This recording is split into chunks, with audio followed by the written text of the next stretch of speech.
Good evening, everyone, and welcome to Culture of Change. You know, we say on this show that change happens one conversation at a time, and tonight we're going to have a good one. I was just talking with our guest behind the scenes, and a lot of like-mindedness. It's also the anniversary, 251st anniversary of Patrick Henry's "Give Me Liberty or Give Me Death" speech. And as I put in my history update today, that is a speech that should be required. It should be memorized. Should be like, they make you like memorize the Gettysburg Address and all that. That speech should be memorized. And it is super relevant for now. You can find the full text of it at asheandamerica.substack.com. You can also find all the stuff that's on tonight's show, all the links to the different things that we're going to talk about on asheandamerica.substack.com. So make sure that you check that out. I often ask, and I know you guys have heard me ask, where are the Sons of Liberty? And what would Sam Adams do? And tonight, we're going to get a little bit of a glimpse into it, into what that looks like, the fight for freedom, for liberty in specifically the state of Idaho. But before we bring our guest in, we're going to hear from a couple of our sponsors. And first up, we have us with Soft Disclosure. And I'm bringing back one of you guys' favorites for this. I am a Kung Fu master. Hoo-yah! Why do you not respect me? You want to fight me? I will fight you to your death. Hoo-yah!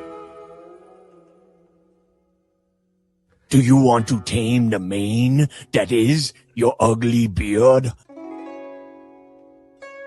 Do you want your beard to feel silky smooth?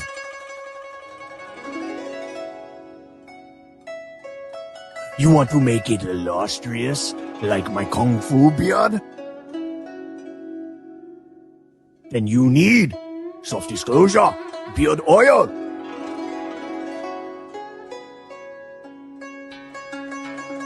Softdisclosure.com. Promo code Badlands. A soft disclosure on your beard. Many lady come to you.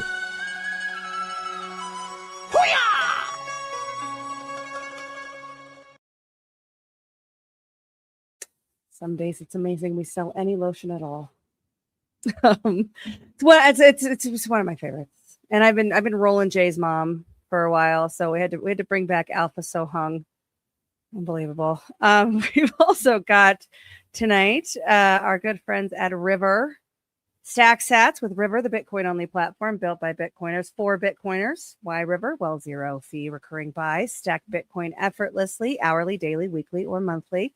3.5% Bitcoin interest on cash, FDIC insured, no minimums, withdraw anytime. Expert US-based support, human help, plus private client services for big buys over 100K. Business accounts, you can boost your balance sheet with Bitcoin and earn 3.5% paid in BTC. And top tier wallets, you can send, receive, and manage Bitcoin securely. Unmatched security, full reserve custody, multi-sig cold storage, and proof of reserves. Join the Bitcoin revolution at badlandsmedia.tv/river and earn real returns. That's badlandsmedia.tv/river. And it really is the easiest thing, guys. You just set it. You can set it and forget it for your recurring buys on River, badlandsmedia.tv/river. And then when you get it, you want to put it in a wallet. And so we've got Treasure. Your crypto deserves the ultimate protection, and Treasure delivers just that. Treasure offers a secure and user-friendly solution for managing your digital assets. It delivers on its promise of robust security, providing crucial layer of protection against online threats and unauthorized access. Since 2014, over 2 million users have trusted Treasure, the world's first hardware wallet, to secure their Bitcoin, Ethereum, and over 9,000 other coins and tokens. With state-of-the-art encryption and offline storage, Treasure keeps your assets safe from hackers, malware, and exchange breaches. Its open-source design ensures transparency, while the Treasure Suite app makes managing your portfolio a breeze. Buy, sell, swap, and track with ease. Designed with simplicity in mind, Treasure ensures that even those new to cryptocurrency can navigate its features with ease. With Treasure, you can confidently manage all of your cryptocurrencies, knowing that your digital wealth is protected by industry-leading security protocols. Visit badlandsmedia.tv/treasure, that's TREZOR, and get your Treasure. Safeguard your crypto with confidence. badlandsmedia.tv/treasure. All right.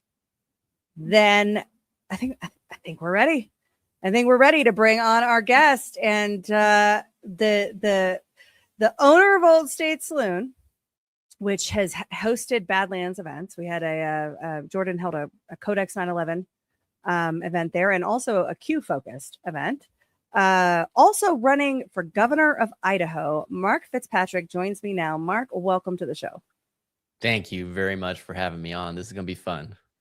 Yeah, it is. It is going to be fun because you are causing a ruckus in the state of Idaho. And as I was preparing to have you on tonight, I'm now a fan.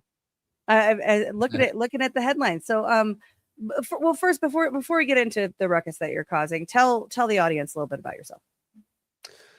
All right. Well, let's see. I'm 48 years old, married to my beautiful wife of 23 years, 6 children, business owner. I own a wedding venue and a restaurant, saloon, Old State Saloon, also a real estate brokerage, and do some land development. Was a police officer for 15 years and then got into over to Idaho and started these businesses, and it's been quite an adventure in all that time, going down the journey of figuring out how much deception there is in the world and getting really sick and tired of it, and just getting to the point where I just said, I don't really care about the damage truth cause. I'm just going to start speaking it. And so get to this point. I'm sure we'll touch on some more of those topics in the recent history, but it just got to this point where I started looking into things, and I was so frustrated with the way that our leadership is handling things in Idaho, and the direction we're going is not good.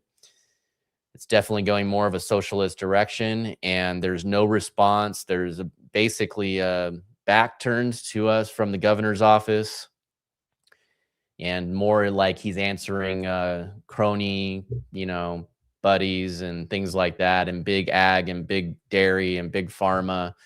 But there's not a genuine interaction with the people at all. And that's just, if we're going to fix this country, we need leaders that are going to be working with the people, and the people need to be good stewards of the government they've been given. And so I saw that nobody was running against him. And once we kind of go through a little bit more of the things that happened to me, I think I just realized maybe that's why I went through all that stuff, was to prepare me for, running against the incumbent Republican establishment governor. And, I have a little bit more thick skin now after everything that's happened. And so being prepared to do that, my wife and I prayed about it, and we got a clear answer after about 4 or 5 weeks. And so moving forward with this run, and we have to win on May 19th. And there's a very good response from Idaho so far. So I love what you said about not caring any longer about the damage that the truth causes, because you're channeling Patrick Henry, who in that same speech said, "For my part, whatever anguish of spirit it may cost, I am willing to know the whole truth, to know the worst, and to provide for it." And that's the spirit that we need, because there's so many lies. Running against an incumbent governor or incumbent Republican governor, the uniparty is a very real thing, right? And it depends on what the dynamic of red or blue depends on which state you're in. Some states have, blue majority party and a red minority party. That's where I'm at here in Colorado. And the Republican Party is very happy being the minority party in the state. They don't actually seem to want to win elections. They just want to disrupt whatever organizing that the people can do to make change. The Republican Party is the one that stands in the way of the Republican grassroots. It has a similar dynamic in red states, for blue voters trying to make change. And the division that divide along party lines is beneficial to the political class. It services the political class. It doesn't service the people at all. And so taking on an incumbent Republican, you're going to get a lot of fighting. I would theorize, I don't know Idaho politics, but my hypothesis would be that you're going to get a lot of pushback from your own party. Is that what you're experiencing? Well, it's interesting because a lot of the committees that I'm going around and vetting with and talking to and spending time with, most of the people involved with those committees, and these are more like your volunteer, non-elected type of people, or the PCs on ground level. They and that's precinct committeemen, but they are basically very much for me, and they're just totally done with the current governor, Governor Little, and very excited and behind me. I think there is a bit of a hesitancy with people who are elected to publicly jump behind yet. So that will remain to be seen. But the more of momentum that we're getting, the more people are calling and saying that they want to get behind and help. And it's definitely going a very positive direction as far as the party system and everything. It gets extremely frustrating. And part of me wants to, at one point, and, on one angle, just burn it all down.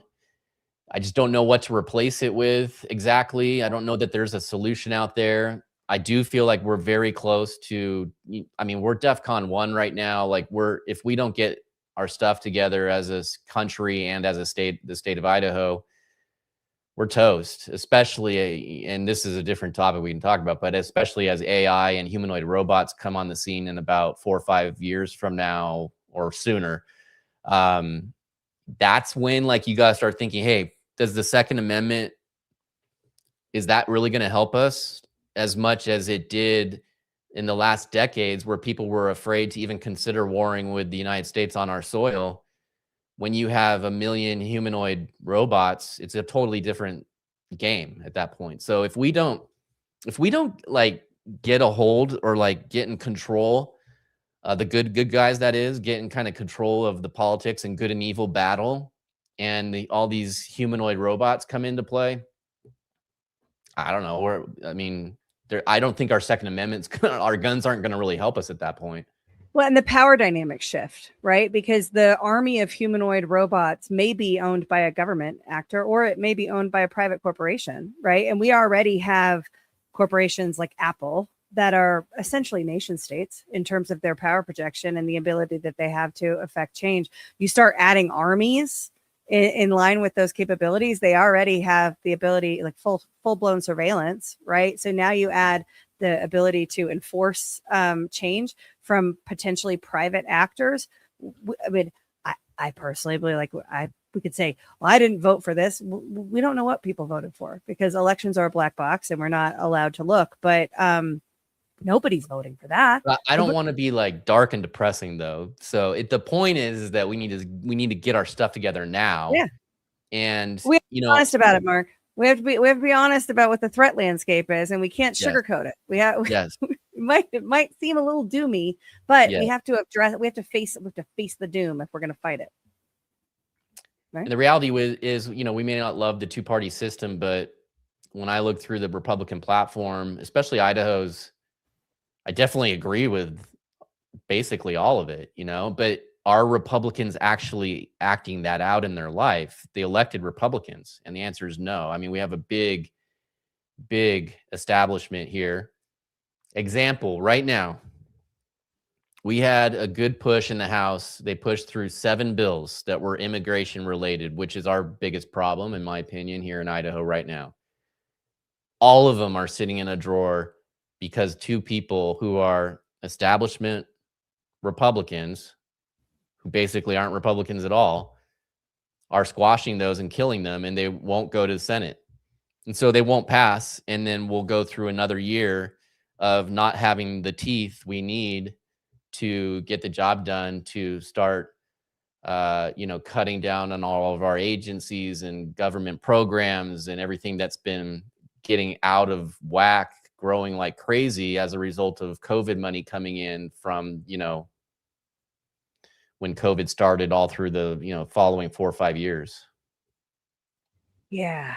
So, I mean, COVID was such an expansion. I was in the Tea Party back in the day, and, screaming into the void about Obama being a communist and his reign of terror being the long march through the institutions. And when you see what they accomplished in COVID, how fast, how comprehensive. They were able to change the behavior of the people with very little resistance because of the amount of fear. It scares me because I think they can do it again. I don't know that the masses of Americans learned that lesson. I think there are people that are still afraid of, the virus that came out. What was that like for you, COVID? I was like banging my head against a wall. It was like I remember, because I'm already very suspicious of anything that has a lot of money behind it. If there's a government and money behind it, like I'm very suspicious. Yeah. So Smart. this, That's just being smart. this is something where I was like, no way. I'm calling this right now. If they, start pushing vaccines, we need to not take them. And that was way before they were even talking about vaccines. And people were, wanting to hush me up because I was very blunt, and people were scared. And the control of information is such a huge thing, and that's what we lost out on, was that the people who are kind of running things in the world figured out a way to control all of our media and information, and got us addicted to it with this entertainment that's relatively cheap, so we enjoy it and get programmed, right? Yeah. And then and then they just like start dishing out all these lies, and people just believe it, and instead of automatically questioning it. But so yeah, I was, whether it be my church that I was going to, or just regular life and business and people, I was very much against it. We had a health board that was making a decision, and I helped get a whole bunch of people down there. My family, we all brought flags, and we were singing outside and demanding that they don't make any stupid rules about wearing masks, and demanding that people wear masks, and trying to like make these statements from a health board as if that's the law, and people just go ahead and believe this stuff. Oh, the health board says we can't do it. And it's just, give me a break. They're not, That trust that's the not the law. experts thing. In fact, that's Yeah. that's obscene to the actual law, which is the Constitution, right? Well, yeah, and choice, right? That was one of the things that was crazy to me when the vaccine push started coming out, was that the abortion activists were also vaccine maxis, right? Like, my body, my choice. And I really did believe, like very naively, that the people would be able to find some common ground around the issue of bodily autonomy. When that happened, nope.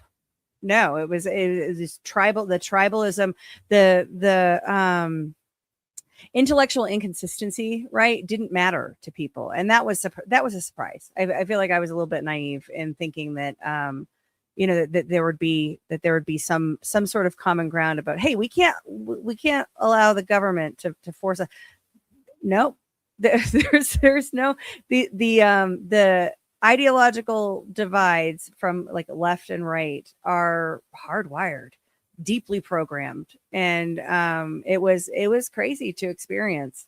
So I have your platform here, your priorities, and I think we should go through them because I think they're fantastic. So let's start with faith. Oh, let's try to do this without boring it. We don't want to bore people. None of this is boring. All of these are very exciting things. You look at this: end government waste and corruption. That's my love language, man. There you go. So God-centered government, protect life from conception. Unique DNA is formed at conception. Stand firm. That means a human. That means a unique human being is formed at conception, which should have human rights. Stand firm against cultural attacks and uphold religious accommodations in the workplace and schools.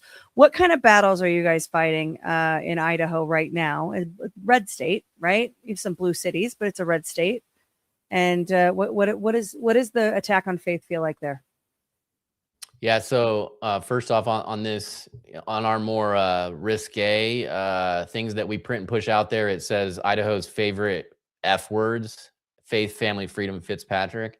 So that's our little fun thing that we do. But to answer your question, well, a couple years ago, we had a vote and really kind of made it very clear that abortion is illegal.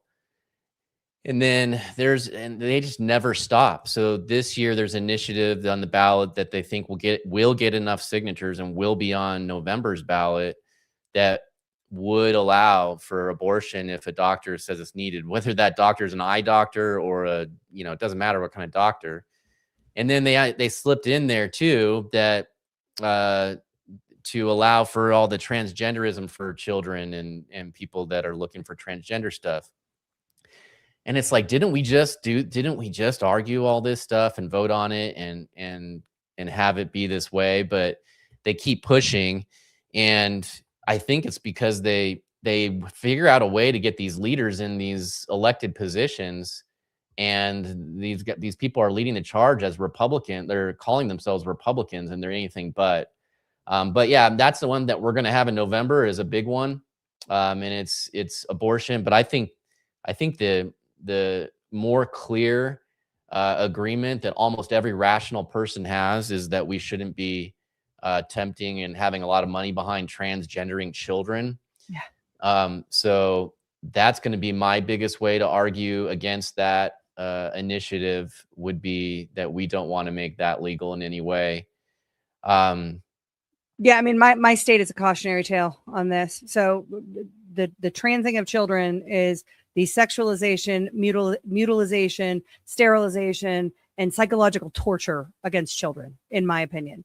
And here it is taxpayer funded. And abortion is now in our constitution. Taxpayer funding of abortion is in our constitution, to which point I'm like, I need to leave because fiery hail is going to come from the sky. But they don't ever stop. They're going. That's the nature of progressivism, is that they're going to continue to push the limits as far as they can until people stand up and push back, and then they might chill out for a little bit, but they're going to come back with a vengeance because the destruction of our culture and our values, really, it's the attack on biblical values that isn't going to stop. Yeah, and they do have, I mean, on a national scale, it's been a decades and decades long, but the deception to keep the church out of all this fight. So you collectively have the church and the apathy that's gone on for decades. I really think that's the main reason why we're in this situation that we're in, is because the church says, come into our bubble and we'll do our thing on Sunday. Yeah. And there's most definitely been a, we don't get involved in politics kind of attitude. And that has allowed Satan to prevail and push these agendas. And it's finally right now, people are maybe starting to wake up a little bit because they are cutting off boys' penises and girls' breasts. Like, that's what you're finally waking up. I mean, it's gotten so wicked and disgusting. It's like, this is like biblical level extreme wickedness that's happening right in front of us. And most of the church is still asleep on the issues. Absolutely. And I love what you said, like, come into our bubble and we'll do our thing on Sunday and we won't come outside and we won't talk about politics. We won't bother anybody. And the reality of that is because then we might lose our tax status. And we saw that during COVID, to go back to COVID, at the point when despair was at its highest in recent memory, where people needed the church more than ever. The church closed its doors because the government said so. And that was a wild moment for me in terms of realizing just how late the hour was when it came to the church. If the church were to stand up, and by the church, I mean the body of Christ. I'm not talking about some Sunday concert building. If the followers of Jesus were to stand up and hold the line, we would solve a lot of problems. But instead we have people that are beholden to government, that are calling themselves church leaders, and we have focus on a whole bunch of things that aren't actually the problems we need to solve. So it's like minds again. We have some questions in the chat here. D Patriot 1776 says, how does Mark hope to defeat election fraud? And also, when is the Idaho primary? Yeah, so I know May 19th is the Idaho primary. So every Republican needs to show up and vote for me, Mark Fitzpatrick, not Brad Little. And how do I defeat election fraud is, I mean, awareness, getting people to understand that, at 2:00 in the morning, in the middle of the night after an election, 4 states stop counting all at once. And then suddenly 90 something % of the rest of the ballots are for, the socialist person that they want in office. That is not rational to think that that's okay. But people need to get it. They need to get past the point of oh, I'm being called a name by liberals, an election cheating denier or whatever. I better stop talking about this and instead just speak the truth. Speak the truth. That stuff doesn't happen at 2 a.m. That's not normal. That's a common sense evidence that there's fraud going on. And we need to do that. So that's, as the governor of Idaho, I'm going to be the most extremely blunt, truth-telling person ever. And there'll be a lot of people offended for a while. And some people will probably end up going to jail for all this stuff. And then after that, we'll rebuild our state and our government on the wreckage left behind by truth that we were just speaking out and the light that we're shining. So how do I stop the voting fraud? I don't know exactly the specific steps. I know what to do after I'm voted in as governor. I don't know what to do for this May, other than my mission is just to move forward, trust that there's a plan. And I think my advice to everybody is to tell everybody, go vote harder. I know you make fun of that. People make fun of that, vote harder. But what you're doing is you're creating a bigger crime scene. Yeah. And the hope is that the investigation will happen at some point. If the election is a joke again, and there's more cheating happening, but because you were part and you're watching and people are recording and cameras and all that stuff. But also the amount of votes that go in that are legit votes, that makes it harder for them to bring in fake votes, and it creates a bigger crime scene. So do it. Yeah, I Just agree vote. with that. I would also say if it so happens that on election night there's a drop at 2 a.m. and there's overt, obvious, malfeasance, you as a candidate have standing on that. Voters don't have standing. That's been, widely decided by the courts, that voters don't have standing to challenge the results of election. Your right to vote ends at casting a ballot, is what we found out in Curling versus Raffensperger in Georgia. But as a candidate, you have standing, and if they steal your election, I hope you challenge it, because that's really the only way that we've seen any meaningful changes through the courts. Spetzel asked the question, I'm curious about the progress of and Mark's take on the Greater Idaho Project. So immediately after I'm sworn in, we're going to start taking land from Oregon and Washington. Just kidding. But why are we kidding? I think this sounds great.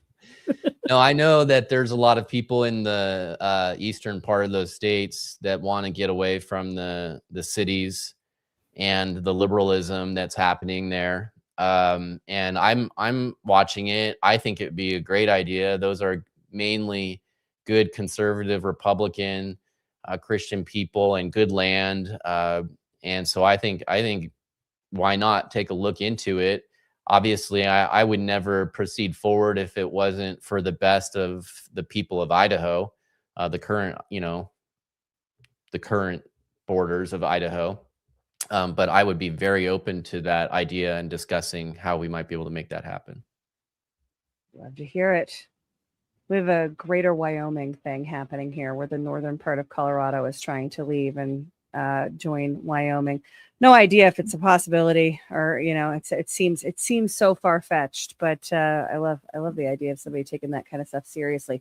Next up, we have your family priorities: protect parental rights, guard kids from radical ideology, honor traditional marriage, protect community, and not bureaucracy.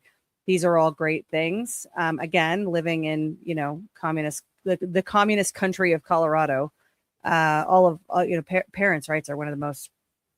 I have not heard, and I live here, so it's possible that it's just that I hear it so much because I have not heard of the level of crimes against children from people inside of institutions like teachers and administrators, people in trusted positions of trust, that have in a few counties here. It's almost like the stories are happening every week. that there are teachers that are, gaining access to children, whether that's convincing them that they're trans and taking them and undergoing, social transitioning until they're old enough to make decisions about themselves. And that's like 16 here, that they're old enough to make decisions about themselves, or, having an affair with their students and then leaving the state when they're caught. That happens. We have it's just an insane amount of crimes against children by people in trusted positions here. And they never really seem to get in trouble. They might get, in trouble in terms of having a record, but it's not like they're going to prison for 9 years like Tina Peters did for lying to Jenna Griswold one time. But tell me about your family priorities.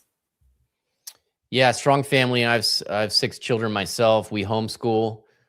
We did foster care and adopt my youngest son, and that was quite the experience, learning about the foster care system and all of the shenanigans going on there, because it's definitely government involvement and there's money involved. So there's going to be problems, of course, whenever those two things happen. So there's things to be aware of there. Most foster care systems need to be kind of cleaned out and have a light shine just through everything and be exposed. Schooling, definite problem here ever since, especially since Mayor McLean came in and went extreme leftist, and then all this money started appearing, USAID money, all this stuff pushing out through the country to basically mega help these programs happen that were pushing this queer theory and LGBTQ agenda, transgenderism, etc. Had a whole bunch of money behind it for so long. My hope, I think a lot of that has dried up with Doge, and my hope is that it will stay that way. There were a lot of events canceled in the last years. I'll be standing as a governor who will try to stop all of that type of thing from happening. Idaho has traditional marriage as part of its constitution between a man and a woman, and I'm very happy about that. However, obviously overruled by Supreme Court. I personally don't really feel like the government needs to be involved in our marriages. But the actual definition of marriage is something that God created and designed, and that definition can never be changed. You go ahead and call whatever you're doing whatever you want, but it's not real.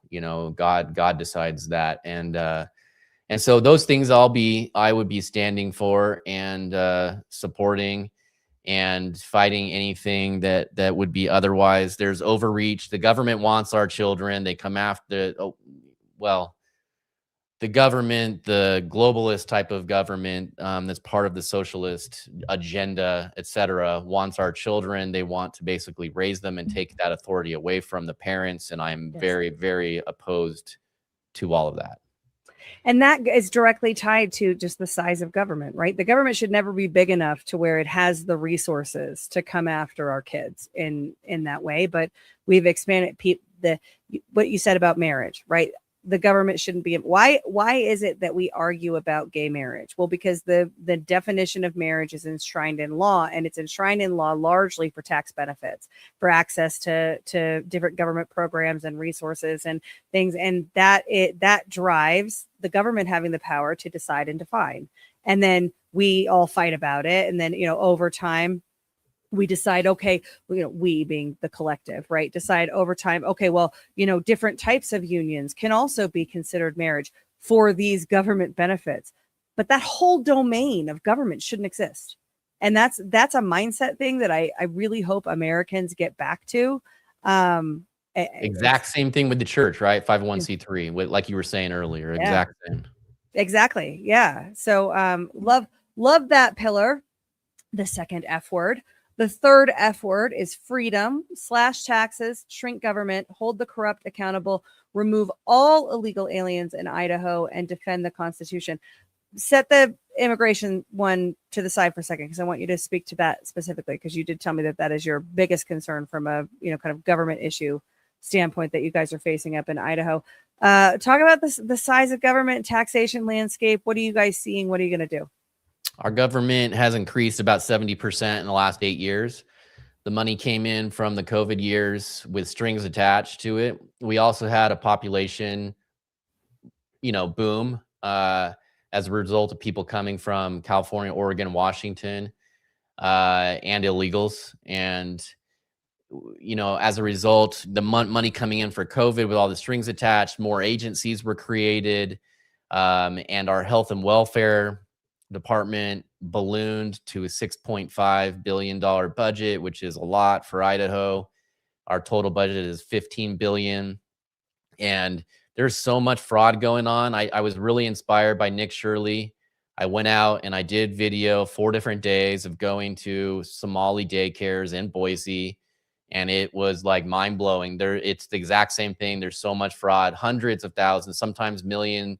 A couple places had over $1 million going to them, and they were just completely either not there or a joke, or there's supposed to be 12 kids and there was 1. And it was just fake and fraudulent. And so how to solve these problems? We need to slash all of that's what getting, immigration, getting rid of people who shouldn't be here, who were basically incentivizing to come here and steal the American dream from Americans. Get rid of them. I have a way to do that, which would get them probably just to go to California or something like that, but that would solve Idaho's problem.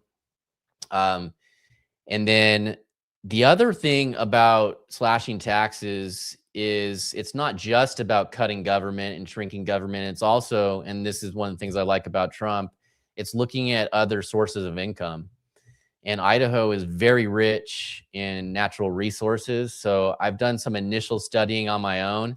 And I'm really obviously no natural resource expert of any kind. However, we are very rich with natural resources. And I was looking at our royalty and taxes that we take in for, just say, silver. By the way, our biggest silver mining company is owned by BlackRock and Vanguard, and that's taken straight out of Idaho, right? They pay us 1%. Wow. And it's gone. Alaska charges up to 10%, depending on what type of land you're on. If you want to mine on Alaska's land, between the royalties and taxes, Idaho's getting 1%. Who made that deal? Well, it used to be 3%. And then early 2000s, 2002 or 3, they reduced it from 3% to 1%. And I want to know who was involved in that deal and whose friends came in right after that with mining companies, et cetera, because that seems dirty. But I did a little bit of math, and if silver, I know it's been dropping lately, but I think it's going to go way back up. But if it continues to go up and we were to increase to 10%, we would have multiple billions of dollars of, rather than 30-40 million only a year, we'd have 100 times more income if it goes up about 10% or 10 times value, and then we take 10 times as much tax and royalty fees. We're going to have 100 times increase, and that would be $3-4 billion, which is a quarter or a third of our total budget. And that would potentially right there eliminate property taxes, just that one thing. So Trump, he's got external revenue service he wants to do, and he's talking about eliminating income tax. I think he might be serious. And the way to do that is to stop believing the lie that people have to pay taxes in order for our country to work. It's a lie. It's a deception. We just need to realize that we're rich and think about these other countries that have oil fields and everything. And they don't have these taxes and things that we have here. Anyways, I just think it takes a different way of looking at it. That's crazy to me, because you would think that the resources, under the feet of the people of Idaho essentially belong to the people of Idaho. But the fruit of globalism is to exploit everyone involved except for the people profiting. And that's sort of maddening. Talk about the illegal, the criminal invading migrant landscape that you have in Idaho. Oh, yeah. It's the most our governor will ever say is he'll post something that says, I am fully committed to deporting violent, criminal, alien offenders. And these are basically the ones that get arrested for some charge of violence. or they get in a car accident and kill somebody or whatever. But it's like we're talking 1 or 2 people here and there. The reality is we've had tens of thousands of people come in. He signed 2 letters pursuant to Executive Order 13888 that Trump put out. He had to sign 2 letters that told the government that we were eager and equipped to receive more refugees in Idaho. All those refugees coming in like crazy through the Biden administration. We here in Idaho were eager and equipped to take them in. So they came in by the busloads and busloads in the middle of the night, and they came with a lot of money with them, and they go and work at these big corporations, and they get money supporting them if they employ these people. And so it's a big racket, all the money that was attached to it all, and it's all going to be drying up. It is. And now who's going to be left holding the bag? Who's going to be left holding the bill for all that is the taxpayers, because the federal funds are going to dry up. Trump and the way the government's going is not going to keep sending us money for all those agencies and services for refugees and illegals. The refugee people being refugees into the United States has pretty much ended under Trump, this administration. And so is the money. So we're sitting here like we've got tens and tens of thousands of people who have come in Idaho. They are competing for our jobs. I went out and interviewed some guys on a job site. Several of them admitted to me that they're illegal. And we interview other guys, and they're Americans, and they said they're having a problem competing with illegals for these jobs on these job sites. The illegals told me, I said to them, if we pass Bill 700 or 704 and it makes it illegal for an employer on a state level, we have a state law, the employer cannot employ you anymore, or they'll get thrown in jail for a year, and they're not going to employ you. What are you going to do? And he said, I'll either go to Mexico or I'll go to California. That's what he said. And so that right there would solve Idaho's problem, because if there's no money and job and schooling and housing and food and education, all these things that are being passed out or offered at discounts or for free for people, if it's not there, they will leave. And that's what we need to get back to. Yeah, I mean, the reality is they'll leave your state and they'll come to mine, right? Maybe they'll go to California, but here in Colorado, we're a sanctuary, and they made a newcomer playbook for how to accommodate all of the migrants, including giving them instructions on how to access all of the benefit programs. And then, of course, in the 2024 campaign, President Trump talked about Tren de Aragua, and they're taking over of apartment buildings and all that kind of. They pulled a woman's fingernails out here, and the news told us it wasn't happening. And it's madness. But we do have, I guess one of the silver linings is if states like Idaho make it an untenable position for them to stay, right? So they're going to go somewhere else. So then they're going to go to places like Colorado or California. At least they're centralized, right? They're brought together. So then the federal government the Tom Homan of it all can come in and take care of it. I've been begging for a Rocky Mountain showdown here to take this up, because it undermines isn't even the right word. It is to the detriment of Americans that the political class prioritizes people that come here with ill intentions, even if those intentions are just to freeload and have Americans pay for your whole life. It's not asylum. It's not refugeeism. It is it's intentional destruction of our society and our way of life, and I hope that we can do something about it. Final F word, Fitzpatrick. Serve without compromise, answer to Idahoans, not insiders, govern without fear, and refuse to sell out. Tell us about your 4th pillar. Yeah, so my idea, and I've mentioned Trump a few times. There's a lot of things I really like about Trump. There's some things I wonder, and there's other things I'm kind of like, what are you doing?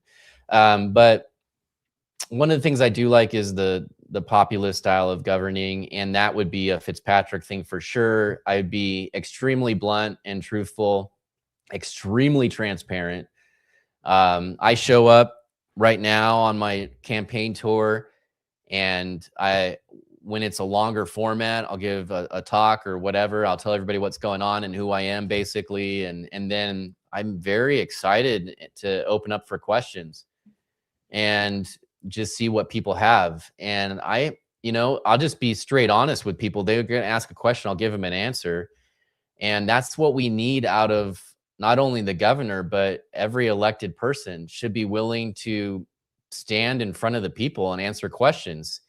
And I'm very thankful for the ones that we do have. But unfortunately, like these 2 or 3 people that are responsible for drawing these bills, they won't respond to all the hundreds of people who are reaching out to them and telling them we want these bills heard. They won't even respond. And that's just that. I don't know. That seems criminal to me. You're supposed to be a representative of the people and you were completely ignoring all of them. So the Fitzpatrick way would be to actually do some outside the box type of things. We would have a monthly meeting at the Lincoln Auditorium at the Capitol or other places around the state. I'll travel around and I'll buy on the first time. I'll have tacos catered and we'll call it Taco Tuesday, meet with the mayor or the governor. And they can stand and ask all the questions they want. We'll broadcast it live across the state and everybody can see it. And that's like, you talk about holding people accountable, like allowing the public to come in, ask questions live and have it broadcast across the state. 100% committed to doing things like that. I have my own podcast at that point, Governor's Podcast. And when there's issues that come up, like for example, Facebook, there was some deal, Facebook coming in and they're building some huge data center here. Everybody's worried about the water and energy, electricity associated with it and what it's going to mean for us. And I think there's just a lack of transparency in negotiations for things like that. Most likely because there's probably people's pockets are being lined somehow in some way, shape, or form. But the reality is, if I'm the governor, I'm involved with that, the people would know every single detail before there's anything signed. And they'd be able to have some feedback, Yeah, it's such a great point that you bring up, because we hear about this like stakeholdering process that happens in government, right? It's like, oh, well, Facebook wants to come in and make a data center, so we're going to stakeholder that with that's should not be a verb, but they use it as a verb. But we're gonna take that, we're gonna run it by all the people that matter. Well, the people actually matter, right? And they're the people, as you and I were talking about before the show. The American people are amazing. They have incredible skill sets, run the spectrum, and the people in those communities should have a say in whether or not something like that goes in. It's a huge drain on local resources. Also, it creates jobs, though, right? So there's costs and benefits associated with it. What we actually see is, and this might not be something that the governor has complete authority to do, because it's a legislative matter, maybe, right? Where they'll take it. Well, my donors and this, I've stakeholdered it because I talked about it with Facebook and the energy company. Right. It's like, well, hang on a second. But by the time that people find out about it, it's pretty much done. Right. The legislation is negotiated. The governor's generally on board. And that kind of Potemkin village of governance, it's not real. It's cronyism. But the people don't have access to provide meaningful input. Now, again, a lot of that is legislative, not executive. But I mean, how would you address that specific to the data center issue? Yeah. So legislative, executive, I think that a good governor is going to be, for lack of a better word, a cheerleader to inform the people about the details of what's going on and get them involved. Okay. So the governor is not going to, drop some gavel or a hammer or whatever and say this is the way it is. It's obviously the people by their elected officials and are going to make these decisions. But the elected officials, when the people aren't paying attention, that's when bad news happens, right? Yeah. So that's the problem we need to solve, is to get the people far more involved. We have so much technology now that we have to, of course we can keep track of every dollar and where it's going and who who is getting that dollar, what company, when was it created, who do they know? You know, all these things should be very, very transparent. And there should be a logical, you know, steps that we follow when companies bid, and you know, there's all the cheating and money and everything. I'm the polar opposite of all that. Okay, I've made decent money in my life and lost it all twice, and now I'm just at this point where my wife and I are like this. We hold our stuff like this because God can take it whenever He wants. Yeah. Like we don't hold on to anything, and I don't care about money. I don't or anything like that, power or money, whatever. I just want the people to have the truth. I want the truth, and I want the people to have the truth. And I am like, I'll tell you right now, I'm willing to die for it. Oh, that's what we need. And that's the founding spirit, right? We're in America's 250th year. We're about to celebrate our 250th birthday as a nation. And that's the spirit that founded this nation. Give me liberty or give me death, as Patrick Henry said. On this day, 251 years ago, we're going to talk next about the shenanigans that you've gotten into in the state of Idaho, which is the audience is going to love this. But before we do, we're going to talk about Nashville. Patriots, the fight for truth doesn't stop at the screen. It's hitting the road again. Badlands Media is rolling into Nashville on April 9th through 12th for the next stop on the Great American Restoration Tour. Join your favorite Badlands hosts and like-minded Americans for 3 powerful days. Packed with unfiltered discussions, deep dive panels, and real debate. Hear the raw truth, ask the tough questions. No topic too hot, no question too bold. GART is where our community comes alive. Tickets are on sale now at badlandsmedia.tv/GART, where you can also grab a virtual pass and watch from home. Join us to question narratives and fight for America's future. Nashville's calling. The restoration continues. Get your passes today. See you in Music City.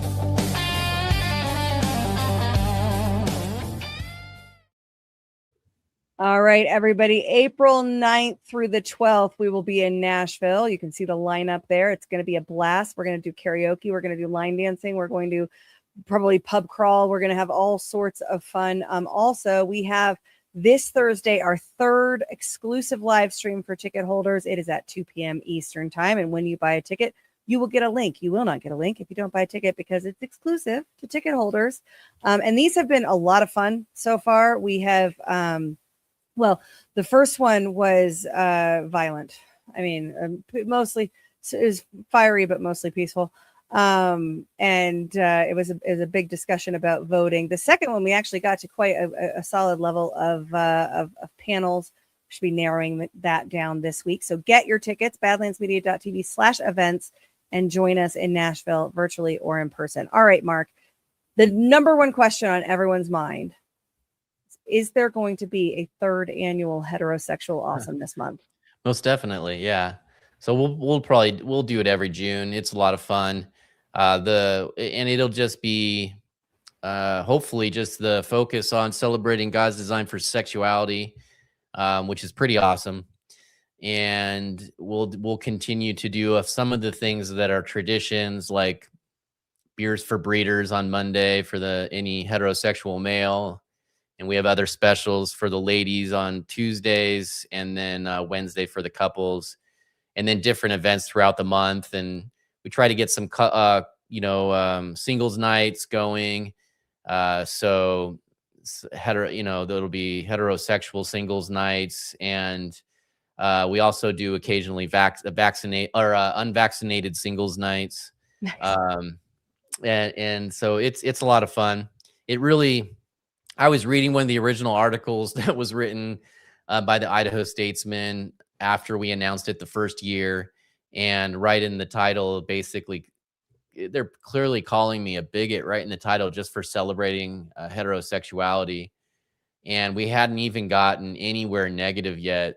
It was simply me just saying, instead of like, you guys are doing this, we're just going to do this. We're going to look this way towards God's creation and God's design, right? And it got so negative and nasty.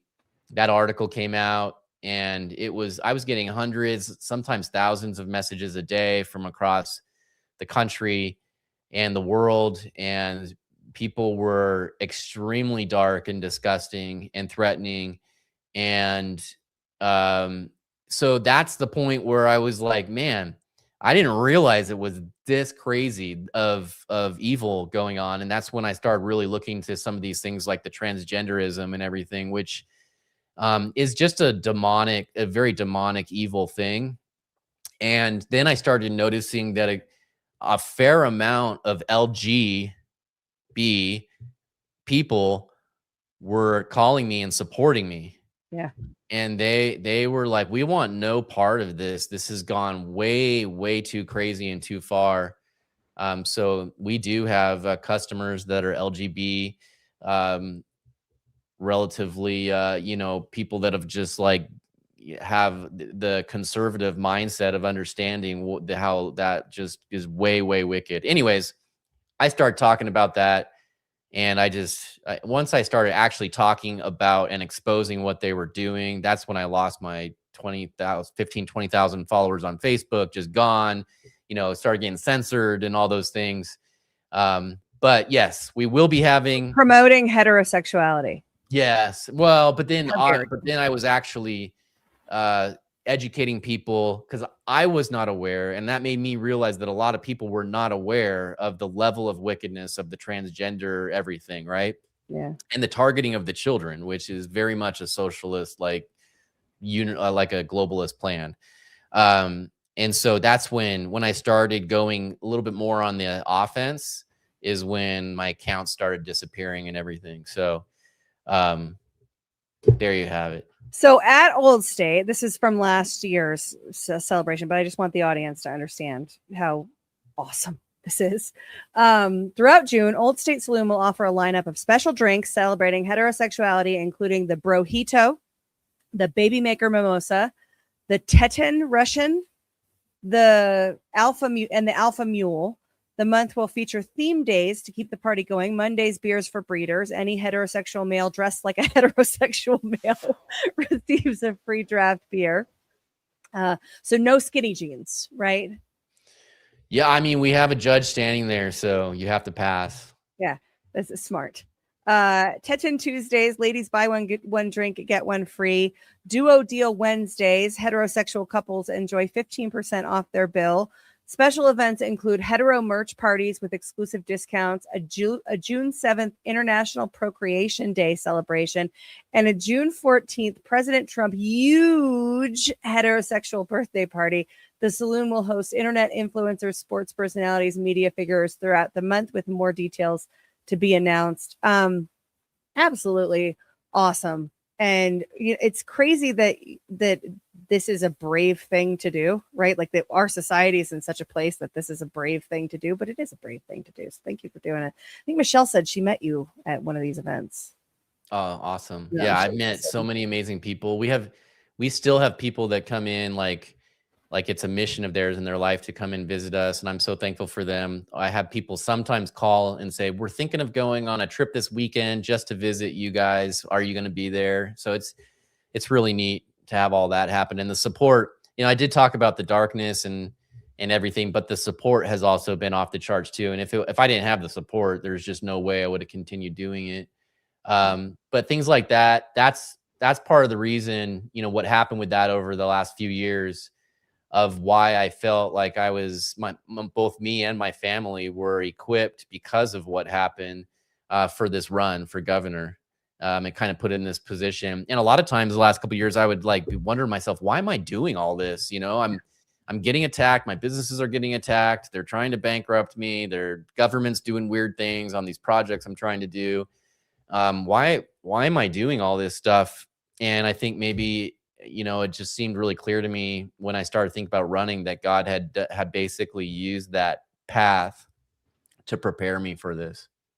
Oh yeah. Once you've gotten once you've gotten the attacks and you've gotten through that, right? Because that can be, it's almost debilitating when you are first have the spotlight on you. My name was attached to the KKK And the level of, death threats and whatnot was just something it had never even occurred to me. And it took a minute, but then it was like, oh, okay, this is what this is. We get, and I think you're spot on. Like, God brings you through it. You get refined through the fire like silver. It's thank you for and your family, because that's got to be really difficult on your family. You said you have 6 kids, right? Yes. Yeah. That's a lot. Yeah, that's a lot for family. All right. Speaking of promotions that have gotten you in trouble, we also have free beer to anyone providing information leading to the deportation of undocumented immigrants. Tell us about this one. Yeah. So this in November is when I looked at who was running for governor, and nobody was really running against Governor Little. And I was like, man, maybe I'm supposed to do this. So I prayed, God, I'm just going to start walking this direction. If I'm not supposed to do it, just shut the door in my face. Or if I am, show me. And so for the next month, he showed me that I'm supposed to do this. 2 days later, after I started praying about it, I did a post about that free beer offer. And it's not very abnormal for me to make a post similar to those or whatever, but you just never know when something's going to take off. And so I made the post, and it really took off, and some major accounts shared it. And then Department of Homeland Security shared it, which everybody started writing articles about the Department of Homeland Security sharing it. And they did it with the dinosaurs. I don't know if you saw how they shared it, but it was pretty funny. You would never think that the Department of Homeland Security would share an offer from a bar for that. And they had you remember the dinosaurs sitcom from the 90s, early 90s or whatever, but they had the dad dinosaur dropping his beer, like in surprise, about my offer. That's the Department of Homeland Security actually retweeted my tweet with that. And so it really took off. And I got on all these interviews, and I was on Fox News and everything. And that's when on one of those interviews, I was talking about immigration and answering questions. And I told them, like, Governor Little and Mayor McLean are basically incentivizing and welcoming illegals and refugees into Idaho at rates that are unsustainable and just just crazy and illegal. And we need this stopped immediately, and they're not helping at all. And then I said those on some major shows. 2 days later, I got a phone call from Idaho Tax Commission, said that they're putting my businesses under audit. And I just don't really think that that's a coincidence. I suppose it's possible, right? But it just doesn't seem plausible. So I did some investigating. I did a FOIA request and asked for all the emails and communications and everything. And I got the results back, and they had told me it was a routine audit, and that that I was just like basically the next whatever number up or something like that. So I got, but in the history of my file, I was sent this. Yeah. And this whole redacted, I'm probably reminding people of the Epstein files right now, but this whole redacted. So you asked why you were being audited. You requested open records information, and you received a redacted document as to why you were being audited. But it's totally routine. Don't worry about it. This is the reason I'm being audited right here. Yeah, that's incredible. Did you get tips for leading to the deportation of migrants? I think no. Well, they weren't supposed to go to me. They're supposed to go to ICE, right? So there's nothing I can do about the immigration thing. But what I found out is, or what we found out is, it seems as though ICE in Idaho is way too busy to take phone calls and things like that and actually go and do these things. So I don't know that anybody really went to a conclusion other than somebody had just done that on an issue regarding, of all things, one of our elected officials, Mickelson. She has a farm and ended up having illegals on her farm working there, and one of them was caught with methamphetamine or something. And so this gentleman reported that, and that person got deported. So he was given kind of after the fact, he was given credit. So he got his free beers. But other than that, I haven't had anything yet. There's no expiration on it, so people can keep doing it. But I do want to tell you, after that audit thing, I thought this isn't right, that we should be on our heels and in fear of a government weaponizing itself against us. Yeah. So I was trying to be creative on what I could do next, if I can tell you about that. Is that how we ended up at the bounties on the mayor? Yeah. Yeah. Let's go there next. Yeah, I was like, man, there's no way that I should be, that I, speak out and this about her, and basically creating this city where, this whole everyone is welcome thing, and let's bring in all the refugees and illegals and everything else. And this is just classic socialist agenda to take down a city or state.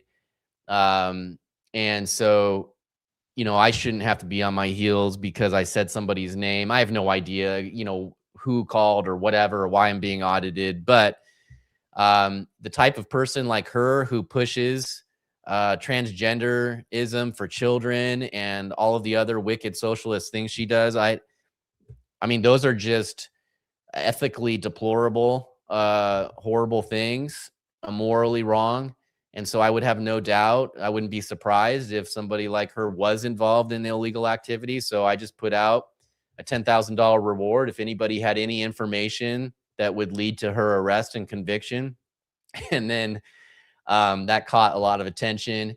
And she ended up lifting probably I'm pretty sure there's a ban for any media to talk about me, because they know it essentially helps me in my business. So the ban was lifted so that she could be a victim of my aggressive, dangerous, whatever, which is essentially me asking people to come forward with truth. And you can't do that these days. So anyways, afraid of? Why would you be afraid? I mean, Yeah. That's the thing, is like, I can imagine when I'm governor, if somebody did that to me, I'd be like, come on, let's do it. Come look at anything you want. You can look at everything. So yeah, I mean, that's the thing, is that's what they say to us, right? The government says, well, if you're not doing anything wrong, you don't have anything to worry about. Why worry about an audit? If you're not doing anything wrong, you shouldn't have to worry about anything. It'll be fine. Well, the process is the punishment. yes. But yeah, I mean, she had to heighten security and were there actual reasons for her to heighten security, or? From what I was told by people who are in the know, there was no threats at all made from anybody or received.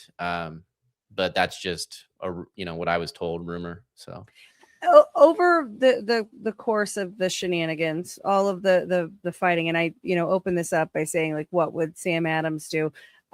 We need more we need more men, frankly, in our communities standing up and fighting the tyranny. There has been a vacuum of opposition to the expansion of government at the local, state, and federal level. So thank you for what you're doing. How has since you've been in Idaho, 3 years, I think you said?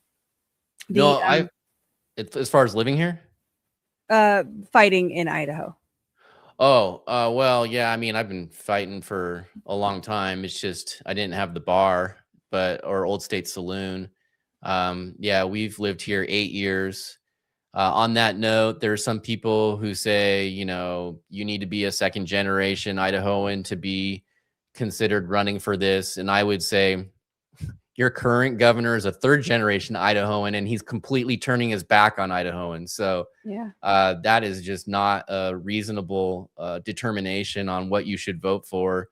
Determination now, honestly, should be integrity and somebody's willingness to produce truth and embrace truth. And that should be what you're looking for to vote, not, I understand, like, if somebody just moved here a year ago or something, but been here 8 years. I love this state and I love the people. So my question is, since you've been kind of fighting, and it seems like, progressively increasing and doubling down, not going to let them get you, not going to let them, shut you up. How has the popular support been for you? Has it increased? Have you, any concerns? Where are the people of Idaho at? Yeah, that was part of that answer that God gave me, so when the immigration thing went viral, we gained another massive amount of people following and who were very interested in supporting. And so it was like a whole fresh new group of people that were excited about what I was doing and thankful for me for standing up. I will tell you, there definitely was the other side too, and a lot of it was from other people who are illegals that live in the United States. They reached out and threatened me and told me I'm a horrible person, I'm a racist, all these things. But there's a lot of good people. And so with that support, I'm traveling around now, fast forward, I announced running everything, traveling around, and people, they recognize the name of the saloon. They recognize me. They recognize that I was one who kind of stood firm and even in the face of threats and whatever, just kind of doubled down and say, I'm not, cowering to you. We've had numerous businesses and vendors who have no longer work with us because they get threatened by the left and they decide it's not worth it for them to do the fight. I understand that thinking, but that's just not me. I'll just double down and we'll take it to you. The truth is going to win and the people will rise up for truth eventually. We just need enough leaders to step forward and do it. Absolutely. So reminder to the audience, if you have questions for Mark, tag me in the chat at Ash1776. DPatriot1776 says, please ask Mark, how are property taxes in Idaho compared to the national average? Is there a state income tax? I think she's thinking about moving.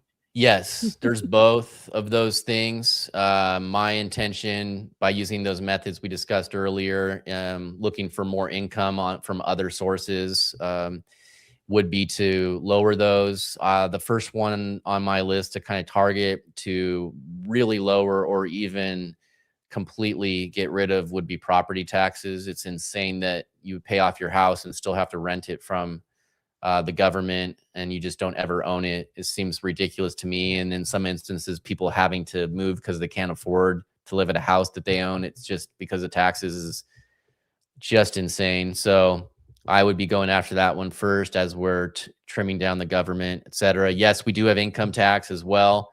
It is lower. Our property tax is generally lower than what you might find across the country. And it's been a little bit reduced or not raised as much as it could have been raised, which again, raising property taxes because values are going up off unrealized, you're taxing people on unrealized gains that are just guesses. I mean, it's just crazy. So I will be fighting those. I will be motivating the people of Idaho to fight those through the legislature, et cetera. That's how we do it, and we'll take care of it. It'll be the goal. So yeah, and then income tax is lower than most income tax places, certainly a lot lower than California's. But yes, we do also have income tax. Okay. Tamarack Flats, which is Rick, I believe, says, tell Mark hello and we'll see him on the 29th in Ethel. Awesome. I don't know if I said that right. Yes.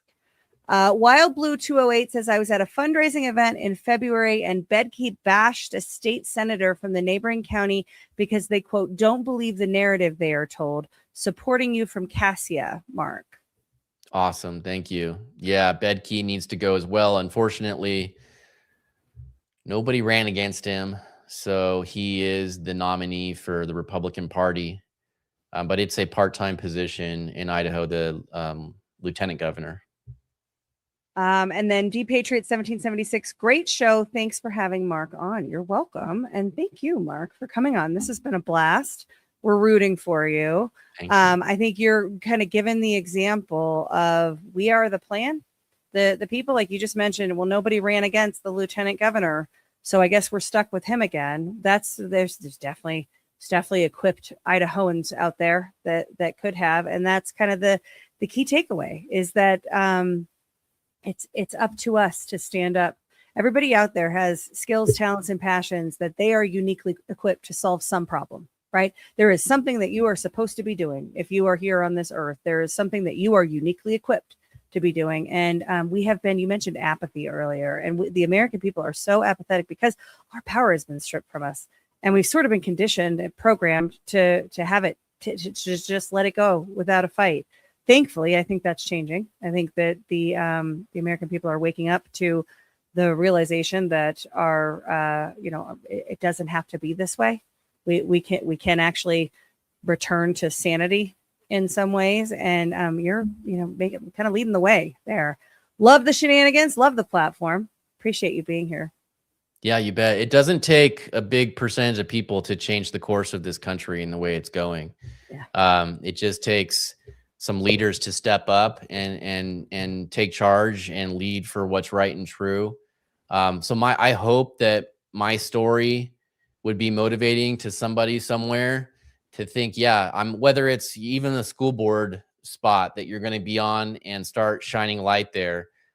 People who are evil, they don't like the light shined on them and exposing them. So they tend to run away if people get involved. And so let's get the church awake. Let's get the church involved. Let's get good people to take a step forward and lead and not become career politicians, but step forward and serve and lead for a period of time and then bring in the next people to do the same. We can do this as a country. We have to do this. If we don't do it now, we're done, and it's going to be very messy and bloody not too long from now. Yeah, we don't want that. We can solve this, Americans. Grease Monkey says, tell him we love what he is doing. Love them taters too. Right on. And I think that's the show that we have. Mark, thank you so much for being here. And keep in touch. We'll be watching the campaign. So everybody in the chat that knows people in Idaho is now telling them they've all committed to tell their friends to vote for you. So cool. I appreciate it. Yeah. It's been a great conversation. Keep doing what you're doing. Don't you dare stop. No, I won't. Thank you. I appreciate it. Yeah. Thanks so much for being here. And that is Mark for Idaho. No, Mark Fitz for Idaho. I think the number 4 as well. It's in the show notes, .com. So you can see the platform, you can donate, you can, if you have friends in Idaho, tell them to turn out for Mark. That's fun. I love people that are bullying the government. Those are my favorite kind of people, are the people that are bullying the government, because we need more of it. We need more people to be unafraid and bully the government. It's a fun conversation. Hetero Awesomeness Month is great. Why aren't we doing that everywhere? We should all you business owners out there, especially you with bars, you should be doing Hetero Awesomeness Month in June. There's a template. It's on Old State Saloon's website. All right, we are going to get out of here. Just looking to see if there's anything else I have to tell you guys about. I think we hit all of the things. All right, hit the thumb. That's important. Helps me out quite a bit. Please hit the like button. And with that, we're gonna get out of here. Baseless Conspiracies is coming up next with John and Zach. So I will raid you guys over there after the outro plays. And remember, change happens one conversation at a time. So be brave and speak the truth. See you next time. As the expression goes, be careful what you wish for. In my former life, I was an insider as much as anybody else. And I knew what it's like, and I still know what it's like to be an insider. It's not bad. Not bad. Now I'm being punished for leaving the special club and revealing to you the terrible things that are going on having to do with our country. Because I used to be part of the club, I'm the only one that can fix it.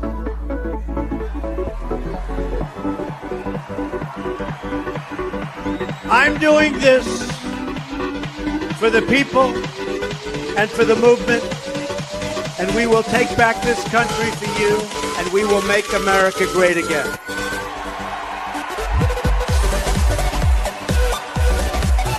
Because you know what they're trying to do? They're trying to take us out, and it's not going to work. Not going to work. Not going to work. It's not going to work. We're just getting started.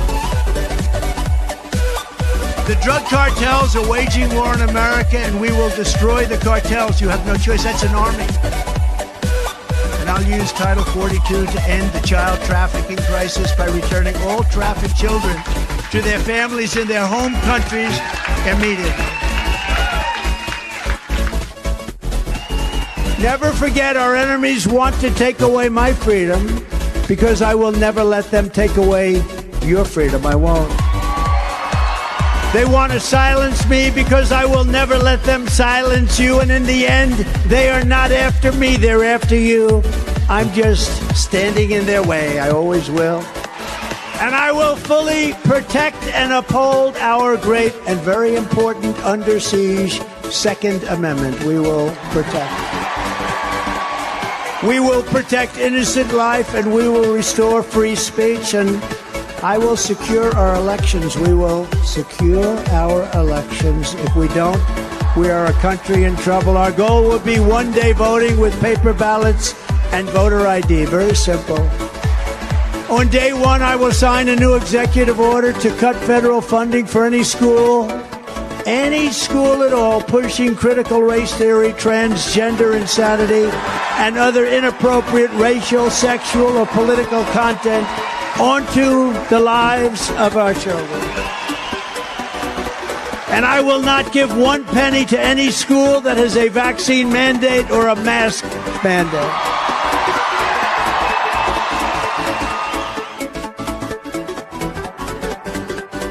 When I was coming down the escalator with Melania, I was already under investigation because they saw how well I was doing in the polls.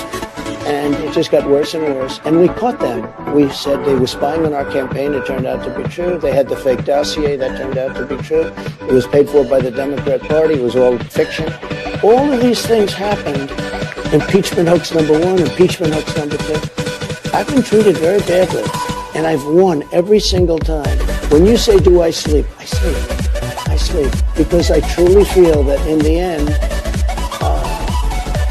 we're going to win. I think we're going to win an election the likes of which nobody's ever seen before. I don't think anything's going to stop it. Nothing's going to stop it. I want to thank the American people for the extraordinary honor of being elected your 47th president and your 45th president. And every citizen, I will fight for you, for your family, and your future. Every single day I will be fighting for you, and with every breath in my body, I will not rest until we have delivered the strong, safe, and prosperous America that our children deserve and that you deserve. This will truly be the golden age of America. That's what we have to have.